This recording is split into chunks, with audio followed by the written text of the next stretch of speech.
All right, 10. So we're going to talk about substitution to solve systems of equations. So I have two equations here, y equals 2x minus 8, so I'm going to label that with a 1, and y equals negative 3x plus 17. So I'm going to label that with a 2. And if you remember from earlier today, we talked about the fact, or actually yesterday, we talked about the fact that if you have two equations, that makes it a system. So now we want to be able to solve it, and as you can see above, there are the steps. So let's just work through them. So the first one says isolate one of the variables in either equation. So we look at the two equations, and what we want to do is we either want to get a y on one side of the equal sign or an x on one side of the equal sign. Well, when we look at these two, y is already isolated for both of them. So I can pick whichever one I want to finalize that step. So right now, I'm just going to pick, say, this one. It doesn't matter which one I pick, but this is going to be step 1. So step 1 is to isolate one of the variables. It's already done.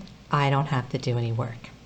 All right, so that was step 1. So I'm just going to put a little 1 beside it so we all remember that was step 1. So step 2.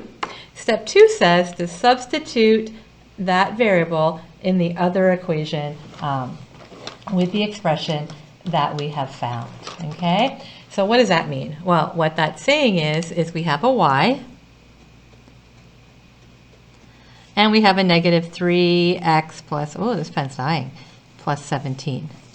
And we know that those two things are exactly the same. So my y is the same as negative 3x plus 17, okay? So these two things are the same. It's like when you go, I don't know, to a restaurant and you say, I'd love that meal, but can you substitute fries instead of potatoes? They just do that substitution. So here I know those are the same. And it says in the other equation. So this is the other equation because this is the one I picked to use for my substitution. So I'm going to write this one now. I'm going to go down here, right? So now I'm on step 2, and I'm going to write the other equation. So y equals 2x minus 8. So I've written down the other equation, and I'm now supposed to substitute. So to substitute, I go back to this one. Well, I know that y and negative 3x plus 17 are the same thing. So that means that in place of y, I want to write negative 3x plus 17.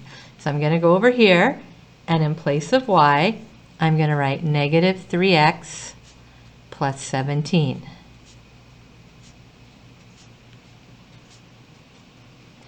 So all I did, right? So there's my y.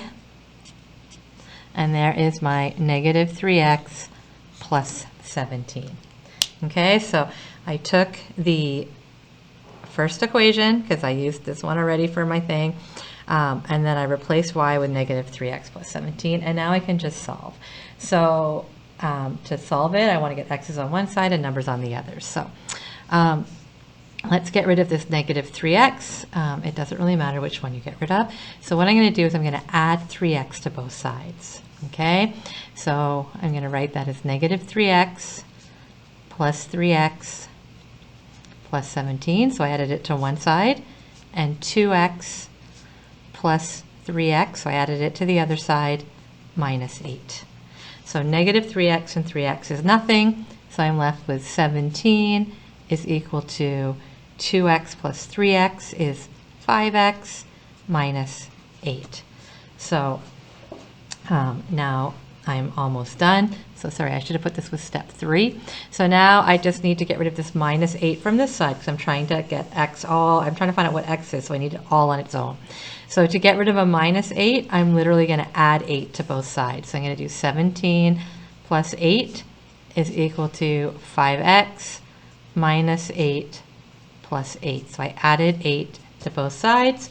And so now I have 25 is equal to 5x, because 17 plus 8 is 25, and negative 8 plus 8 is nothing. And so now to get x all by itself, right, I'm going to need to divide by 5, because 5 divided by 5 is just 1. And if I do it to this side, I need to do it to this side. So now I know that 5 is equal to x. So now I know what the x coordinate for the point of my intersection is. And so next I need to go and look, and it says, okay, now for step 4, I want to take this x equals 5 and put it back into this one that I highlighted in the beginning so I can find out what y is. So for step 4, I'm going to go y equals negative 3x plus 17. And I know that x is 5, so I'm going to substitute 5, right, with x plus 17. So that becomes negative 15 plus 17. And so negative 15 plus 17 is 2. So y equals 2. So I've solved it, right? Therefore, x is equal to 5 and y is equal to 2. So this is the point of intersection, or this is the number that if I plug it back into here, right, this would be equal and this would be equal. So I'm going to go ahead and stop here, and I'm going to do another video to follow this one where we talk about what happens when y isn't already isolated.